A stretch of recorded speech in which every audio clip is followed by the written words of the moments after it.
With me over the next hour to take your questions, Gillian Keegan, Conservative MP for Chichester, Lord Charlie Falconer, former Labour Justice Secretary, Mark Fox from the Business Services Association, and Michael Walker, editor at Novara Media. And welcome to you all. Let's crack on with our first question. It's Phil in Watford. Phil, what would you like to ask?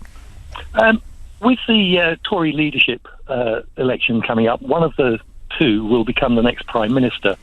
And I would like to ask whether the panel think that we need a leaver now to take control of the country to be different to Mrs May, or whether it would be okay to just have Mrs May Mark II. Mark Fox. Well, I don't think we need a leaver other than Parliament and some effective politics. And I don't think either of the candidates are going to be offering Mrs May Mark II.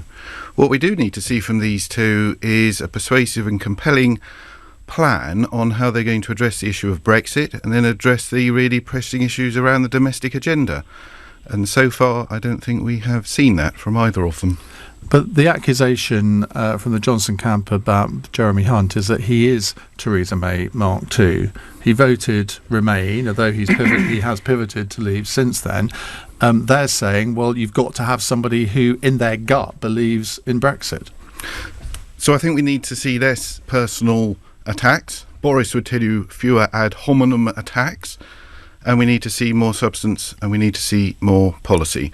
I don't think that it does anything for the reputation of politics or politicians to see two people knocking two bells, three bells. Have they done that, really? Yes, I think that calling into question people's integrity, calling into people's conviction to get the job done is not really what we want to see. We want to see people with effective and persuasive plans to deliver on this very divisive issue. So you don't think Boris Johnson was entitled to send a letter to Jeremy Hunt wanting to clarify his position on leaving on the 31st of October? I mean, that's surely all's fair in love and politics. Of course it is, but it would be more to the point if they both came on this show and had the discussion with you direct. I mean, all in favour of supporting the post office. But actually, these two can sort these discussions and these issues out if they would sit in the same place and have the discussion. Charlie Falconer, you've seen a few leadership elections over the years. What do you make of this one so far? I think it's awful. I think it is really making the public think that the leadership of the country is going to be compromised. I get the sense that Mr Hunt is holding back and not really putting Boris Johnson under pressure. The whole point about the reason for the leadership election was stated to be you have to put these leaders under pressure. And the way that Boris Johnson is behaving throughout all this is he comes and goes as he pleases. He doesn't necessarily put himself in the firing line or in a debate, as Marcus said, which was a perfectly sensible thing to say. He changes his position. He avoids proper pressure. And I think the country are spotting that, because it's not do they need a leaver, it's the country needs a leader, somebody who we respect and respect enough to follow in relation to Brexit. And it is not an edifying performance that is going on at the moment. A perfectly decent Foreign Secretary not willing really to put Boris under pressure, and Boris jumping around all over the place. I don't know if you watched the Tuesday debate, not this Tuesday, but the Tuesday before, in which all five of them were shouting across each other. It was a moment. I didn't in the end, because I was told it was so awful. I just thought, what's the point? Well, I mean, you saying it was so awful is broadly the opinion of sort of non-politically engaged people, and it's just a continuation of this demeaning, awful, third-rate battle going on. And of course, I'm Labour, so I've got to, I would be easily sort of unimpressed. Previously, in leadership battles in the Tory party, the last two have turned out quite often to be pretty impressive. That is not the position this time. Gillian Keegan, Jeremy Hunt said in these digital hustings that have just taken place, there's very little difference in practice between me and Boris over Brexit. Are you pleased about that? Are you horrified by that? There's very little difference, because the facts are the facts, and the parliamentary arithmetic's the same for both leaders. The position of the EU, I believe, will be more or less the same for both leaders. I mean, the chap's question was, could a Brexiteer get a better deal? I don't think so. I don't think that's a criteria for the negotiation. As I think one time Rory could put it, it's a battle of machismo, but actually it won't make a difference.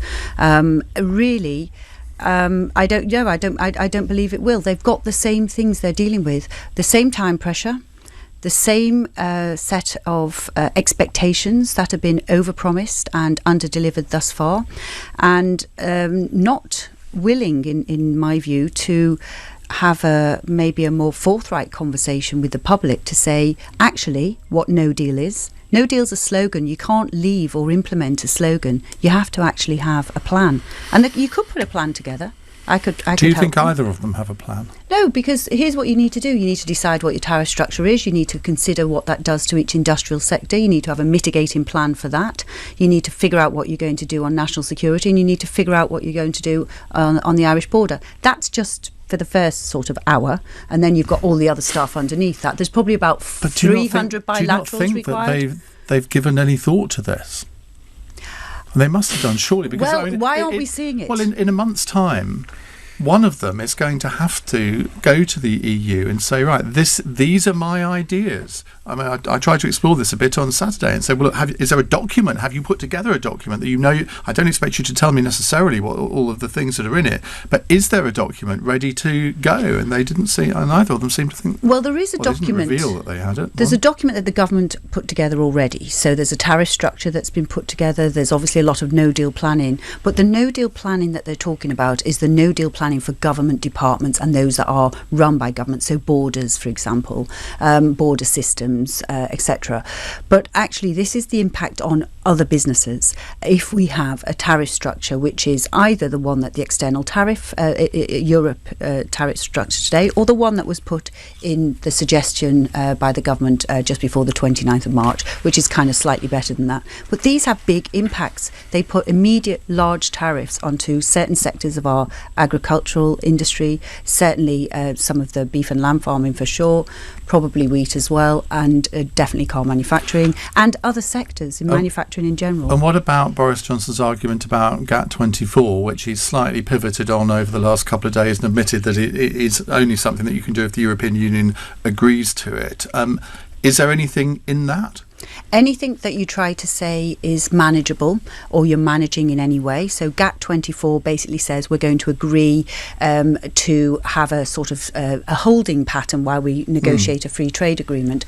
Anything like that, any bilateral, any extension, any change of terms, anything collaborative means you have to agree with exactly the same people that you're about to do what with. Go over and tell them you're going to, cause this issue both on the Irish border and for both of the economies, unless they do what? And so I'm not sure why they'll cooperate if you're not cooperating. On the face of it, it does seem sensible that if there can't be an agreement on everything immediately, to just let things carry on for the moment without damage to anyone. I mean, on the face of it, that seems a sensible thing to do. It's extremely sensible. That's why the withdrawal agreement had a transition period or an implementation period in it. It's absolutely the right thing to do. And the withdrawal agreement, which has been, much battered mostly by people who wanted a completely different outcome. So, the Labour Party, it's a terrible deal because, they want to be in power. They want a general election, and then people on the Remain side, it's a terrible deal because they want another referendum and they would like the answer to be Remain. And actually, if you read the 597 pages and if you understand a bit about business, it's actually not a bad deal, which is why all the businesses supported it. Of course, it's got risk. You cannot leave the European Union without taking risk. But we need to, as a country, just do that with our eyes open because it was a reasonable approach in my view. Michael Walker, looking at this from the Corbyn side of the argument, if you can, I mean, how do you view this contest? And I mean, in a way, the Labour Party ought to be cleaning up at the moment. Well, I mean, we know that Brexit has caused both parties political difficulties, especially in the polls. In terms of looking on at this contest, I was quite disappointed when Jeremy Hunt got through because I knew that the Tory membership are not going to vote for anyone who wasn't a Leaver in 2016. And my worry is that means that Boris Johnson is not going to be under that much scrutiny from his own side here. If I was a Tory MP, I'd have very little interest in really holding his feet to the fire and saying, what is your plan? It's not really good enough to just keep bumbling along until the 31st of October and hope for the best. But we all know that Boris Johnson is going to be the next Prime Minister. If you're a Tory MP that wants a cabinet position, your job is to make him look okay. So I'm worried we're going to get an MP who hasn't been put through any serious tests, who is going to become the most important person in the country without having a plan. We've got to remember that it's been over 3 years since he decided to send off the opinion piece, which meant he backed Leave instead of backing Remain. We know he wrote 2, but he's had 3 years to come up with a plan, and it doesn't seem like there is one other than bluffing. So as you say, from a Labour perspective, it's disappointing that we're not higher up in the polls at this point. But I can't see how the Tory party are going to get out of this bind, because at the moment they're promising things which aren't possible.